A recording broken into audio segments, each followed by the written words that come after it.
María del Carmen Caneda, Beatriz Paz y Susana Ranieri son representantes de la Red Sanar, una organización enfocada en la prevención y asistencia de los trastornos de ansiedad, depresión y estrés.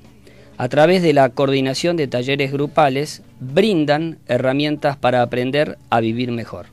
En el mes de abril nos visitaron para presentarnos el lanzamiento de la red en Munro.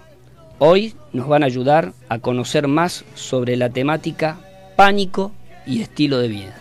Buenas noches a las 3. Bienvenidas, chicas. Nosotros también queremos agradecerles el que nos hayan invitado otra vez para poder hablar sobre este tema que es tan importante y que lo padece bastante gente. Entonces es importante que se conozca un poco más. Forma parte de estas problemáticas contemporáneas que cada vez se escuchan más y que las sufre mayor cantidad de gente. Podemos empezar, me parece, charlando y conociendo un poco más sobre el ataque de pánico. ¿Qué es, básicamente? Bueno, mira, el ataque de pánico es una crisis de ansiedad muy intensa. No está limitada a ninguna situación o circunstancia en particular y está acompañada de una sensación de falta de capacidad para controlar la reacción e incluso la convicción de que uno puede llegarse a morir en ese momento. El ataque de pánico suele tomar todos los aspectos de la vida de quien lo sufre. Según el DSM-4, que es el Manual de Estadísticas y Diagnóstico de los Trastornos Mentales, es la aparición temporal y aislada de miedo o malestar intenso, acompañada de varios síntomas, que se inician bruscamente y alcanzan su máxima expresión en los primeros 10 minutos. Se manifiesta en forma inesperada. La crisis alcanza su máxima intensidad en los primeros 10 minutos y un ataque no suele durar mucho más que 30 minutos. ¿Se reconoce fácilmente o no? Sí, se reconoce fácilmente por los síntomas.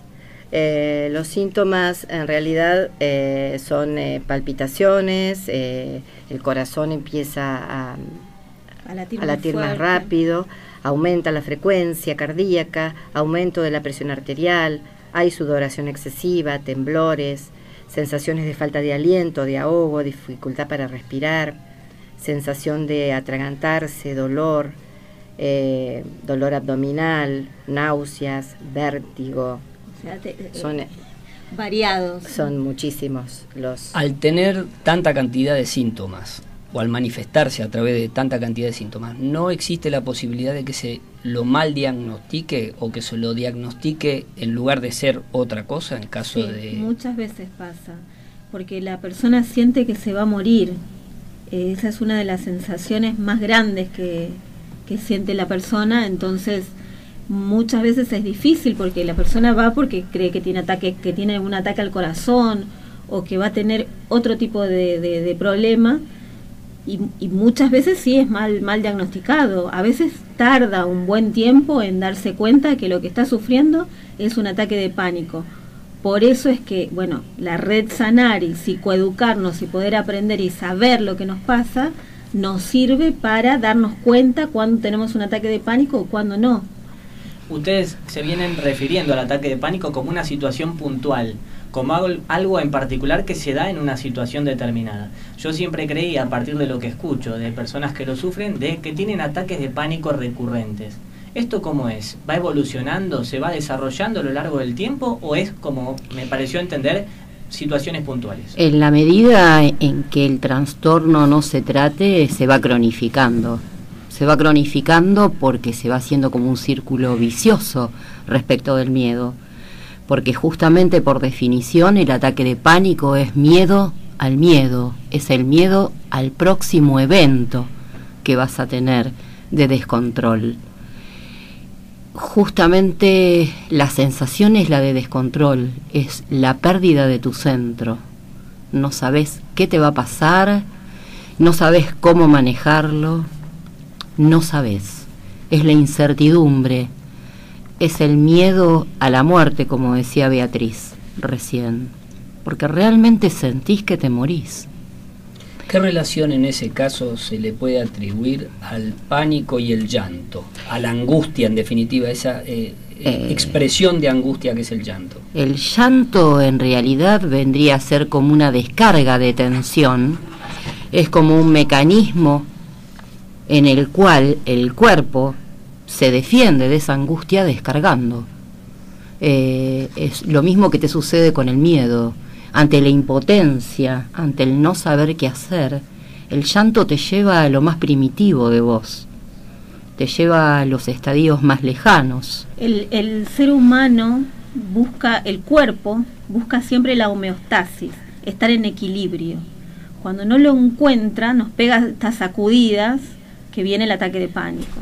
Lo que pasa es que dentro del ataque de pánico, o sea, el ataque de pánico está dentro del espectro ansiedad también, ansiedad-depresión. Todo tiene una cuota de ansiedad.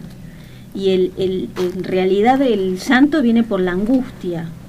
Angustia viene de angosto, de algo que no puedo, como que no pasa. Por eso es que el ataque de pánico también viene con esta angustia, porque no sé lo que me pasa y el miedo me sigue superando, un poco lo que decía Susana. Justamente la sensación es el no saber qué te va a pasar, pero de todas maneras vos te das cuenta de que hay una ansiedad y que hay un miedo que se anticipa. A esto se le llama justamente ansiedad anticipatoria. Y estaría bueno poder distinguir la diferencia entre ansiedad y angustia. A veces se la utiliza como el mismo término, pero no es el mismo sentido que tiene. Mientras que la angustia es física, es la sensación de angostura en el pecho, de la que estaba hablando recién Beatriz. La ansiedad es un sentimiento de temor, no sabes a qué, a diferencia del miedo. Mientras que el miedo es a un objeto definido, la ansiedad no sabes a qué, a algo, a una catástrofe inminente, a algo que se te va a venir encima y no vas a poder con eso. Y justamente la característica de reacción que tiene el comportamiento va a ser una conducta evitativa.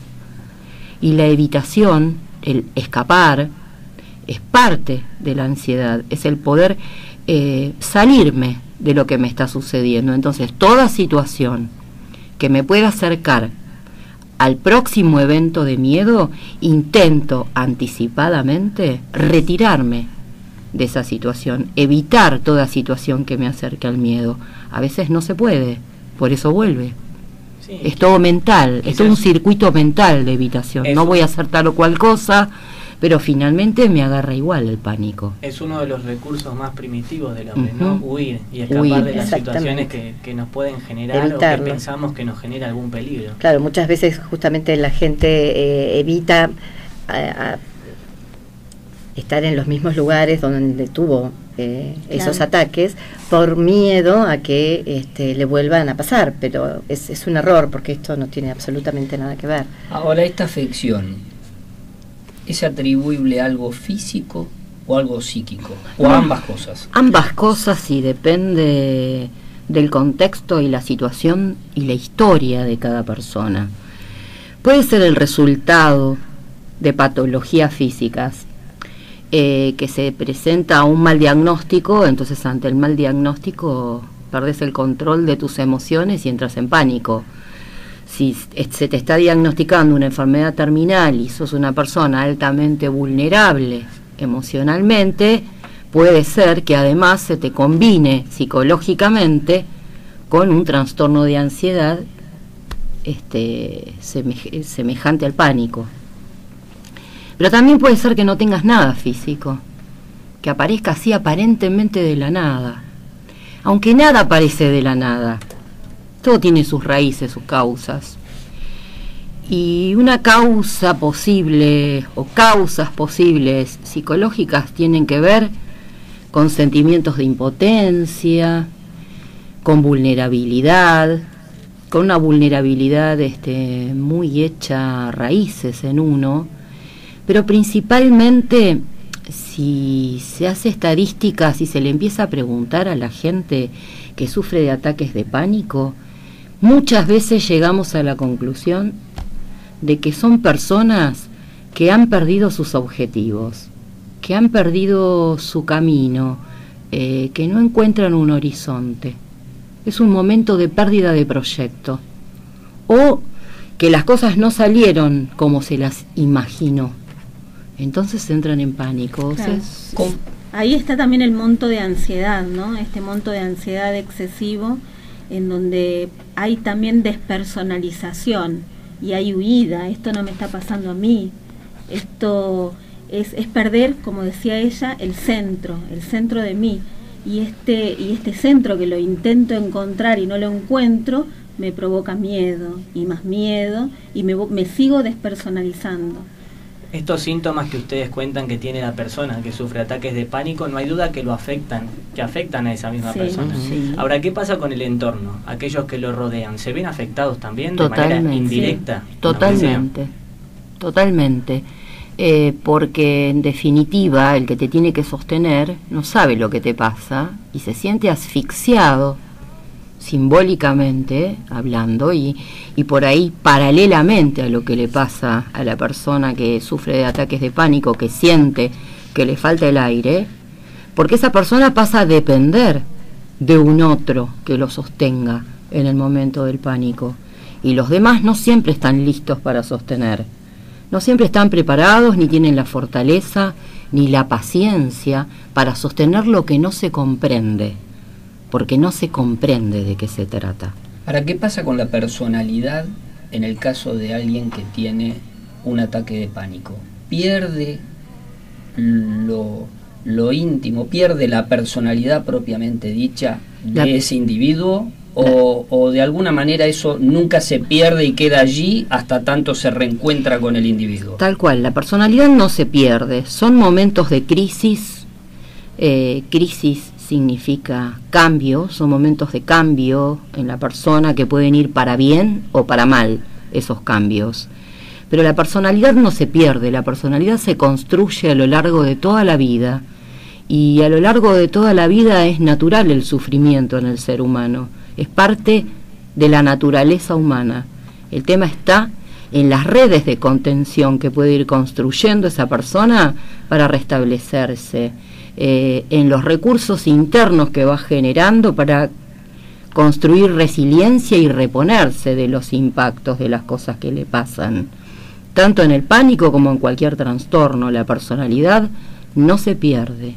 En todo caso, se trasloca, se pueden distorsionar determinadas conductas, se puede enfermar esa persona, pero sigue siendo quien es. La base está allí. La base siempre está ahí. La personalidad se construye con el temperamento, que es todo lo heredado, más el carácter, que es todo lo que vas construyendo a lo largo de tu vida, por educación y por formación. Por lo tanto, no la puedes perder jamás. Puede estar afectada por las cosas que le pasan en la vida, pero de manera transitoria. De manera transitoria. El pánico tiene muy buen pronóstico. Las personas que sufren ataques de pánico se ven limitadas también socialmente. Quizá tienen una pérdida de capacidad de resolución o de comunicación con los demás, con el exterior, fruto de este aislamiento y esta limitación, como decían, la comunicación. Ahí entra en juego la agorafobia, ¿no es cierto? ¿De qué se trata esto? Bueno, la agorafobia es miedo a los espacios públicos, a los espacios abiertos. También a viajar en medios de transporte. La persona con ataque de pánico generalmente empieza a limitarse, empieza a cambiar su calidad de vida, porque al tener miedo de salir y de enfrentarse con estos lugares, cada vez se encierra más, entonces le cuesta más salir de su casa, tiene problemas con su trabajo, problemas para viajar. Esto es la agorafobia en realidad, es un gran problema. Y el enemigo está afuera. Siempre. El enemigo es el otro, el enemigo es el entorno, el contexto. La depresión, tan sonada por estos tiempos, ¿no? Tanta gente que dice, estuve con un ataque de depresión o estuve deprimido. ¿tiene algún vínculo también con estas fobias, con estos miedos? Sí, la depresión es el estado extremo de la ansiedad, es el haber sufrido tanto, pero tanto, que ya no te quedan restos, perdiste todas las energías, por lo tanto caíste en un pozo oscuro en el cual no ves salida. Por lo tanto, lo que tenga que ver con las fobias, el pánico o todos los tipos de trastornos de ansiedad, el final más oscuro y más difícil y la síntesis de no resolución es justamente la depresión. La palabra depresión significa abatido, derribado. Y así como contaba ella esto del pozo, es la persona siente literal esto: me caí en un pozo depresivo. Puede salir, lo que pasa es que para caer hay todo un trabajo, o sea, no se cae de la noche a la mañana, es como que se va todo llevado al límite, al exceso. O sea, de la noche a la mañana no perdí relacionarme con el otro, de la noche a la mañana no estoy abatido emocionalmente, de la noche a la mañana no me quedé vacío, sin voluntad. Esto fue como un camino cuesta abajo. Inclusive en el caso de estos estados de depresión permanente que sufre aquella persona que está afectada, yo escuché más de una vez decir que estaba allí arriba y de golpe estoy allá abajo, como una situación de flujo y reflujo permanente entre un estado de excitación y un estado de depresión. Esto también se da de manera sistemática. Porque la ansiedad tiene esto excitatorio también, y sin embargo puede ser estar deprimido, estar tirado en una cama y que la cabeza no para, y la cabeza va a 10.000, y este es el estado ansioso también, que va acompañado con la depresión. O muchas veces uno va por la vida y está deprimido y nunca se tiró en una cama. También, y va acompañado por esta cabeza que va a 10.000 y no puede parar. Lo que pasa es que son distintos estados y distintos tipos de depresión, claro. Ahí es donde entra en juego la red Sanar. Claro. Ahí es donde ustedes tienen la oportunidad de comentarnos qué es lo que hacen ustedes con esta problemática y de qué manera la trabajan. Bueno, mira, nosotros en la red Sanar vemos al hombre justamente en todas sus dimensiones, o sea, no lo podemos ver separado. Ustedes nos preguntaban si esto afecta lo psicológico, lo físico. Sí, te afecta todas las áreas de la vida, la psiquis, el cuerpo, la mente, te afecta los valores, porque vos tenés trastocado también los valores. Te afecta la emoción, te afecta lo social y la espiritualidad. Y la red Sanar trabaja justamente con esto, ¿no? Para poder recuperar el equilibrio a través de técnicas de respiración, técnicas de relajación, la psicoeducación, poder conocer qué es lo que nos pasa, porque una vez que conocemos podemos darnos cuenta, bueno, sí, lo que me pasa es quizá tengo ataque de pánico, no, quizá estoy depresivo, o tengo fobia social. La red Sanar te brinda estas herramientas, poder conocer lo que me está pasando y de ahí, bueno, pedir ayuda. Muchas veces necesito medicación para poder normalizarme. ¿Se llega a necesitar medicación? Sí, muchas veces sí, porque fueron quizás muchos años de vivir así, y no saber qué es lo que me pasaba o tener un mal diagnóstico, y entonces llego bastante, nosotros llamamos en la red Sanar, le decimos el sanador herido, llego bastante herido, pero bueno, el saber lo que me está pasando ya es un camino de ida para mi recuperación. Si bien esto es crónico, es patológico, tiene buen pronóstico, como decía Susana. Rápidamente, cuando yo sé lo que me está pasando, puedo, a partir de lo que sé, pedir ayuda. Si necesito ir al psiquiatra, necesito tomar una medicación, necesito trabajar en psicoterapia, pedir ayuda psicológica, me voy como dando cuenta qué es lo que me está pasando. Y a partir de ahí empiezo a pedir ayuda. Pero acá hay algo muy importante también que no podemos perder de vista, que es el trabajo personal. y el trabajo personal que necesita cualquier tipo de trastorno psicoemocional. El trabajo personal va a estar sostenido por una teoría que es la psicología existencial y la psicología cognitivo-conductual, que es muy puntual, que trabaja con el presente, que trabaja con lo que le pasa a la persona ahora, aquí y ahora. Y en ese sentido, existe toda una técnica de reestructuración mental que necesita la persona que sufre de ansiedad y de pánico, porque la persona que sufre de pánico está programada netamente en negativo. Entonces lo que tiene que hacer es reestructurar su cabeza en positivo, sus pensamientos en positivo. Eso tiene todo un caminito a seguir, hay toda una técnica a seguir, y nosotros trabajamos con esto en uno de los talleres, que es reestructuración cognitiva, donde justamente lo que se trabaja son todas las distorsiones en las cuales las personas incurrimos y por las cuales vamos negativizando el camino, por lo cual después no vemos el horizonte y entramos en pánico.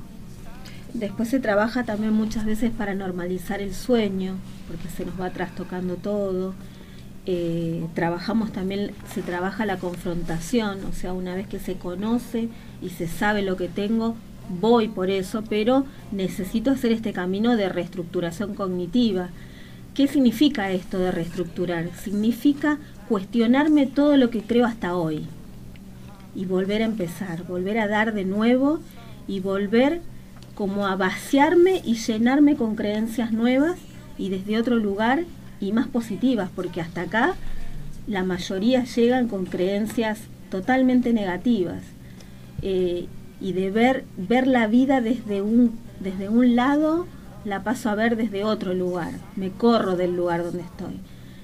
Básicamente trabajamos desde ahí con la terapia cognitiva conductual. En este marco que ustedes están planteando, indudablemente tiene una importancia suprema, superior, el reencontrarse con sí mismo, ¿no es cierto? El espacio de mirarse uno para adentro y desde allí tratar de transformar esta realidad.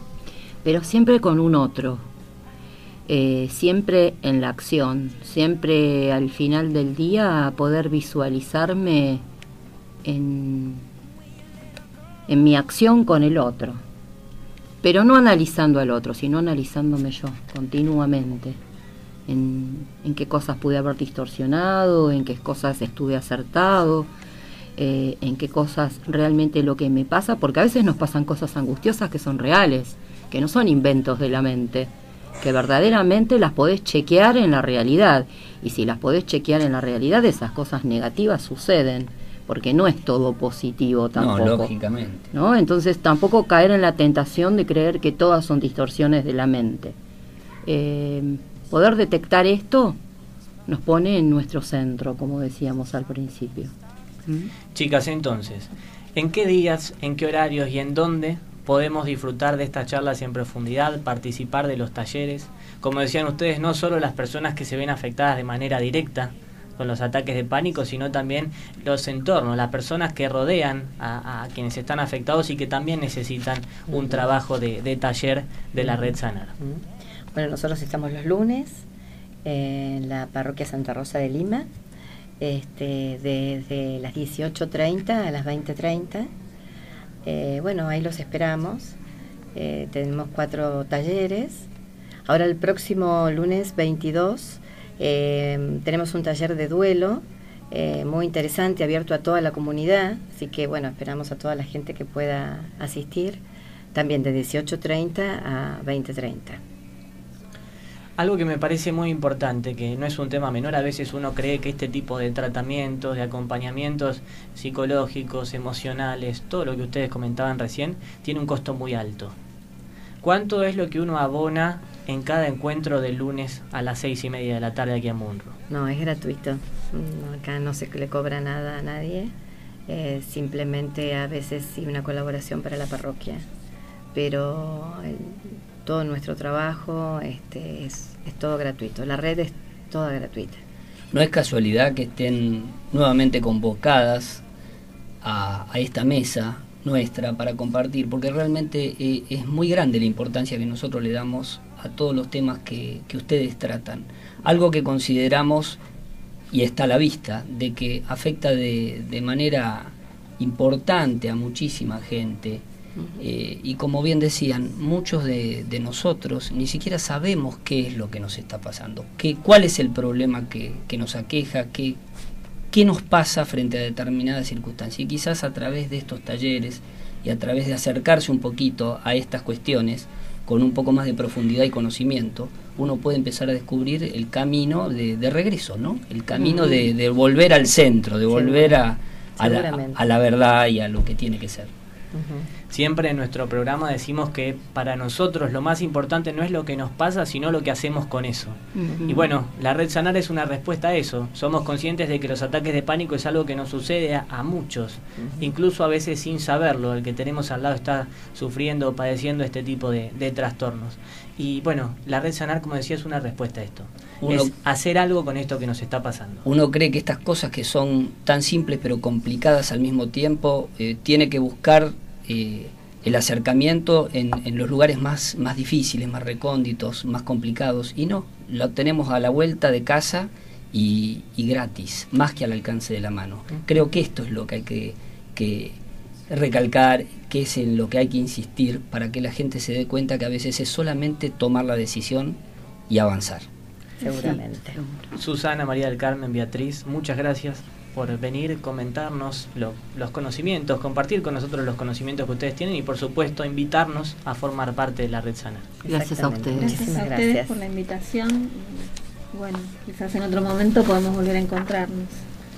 Esperemos que así sea. Vamos a la última tanda del programa y volvemos para despedir.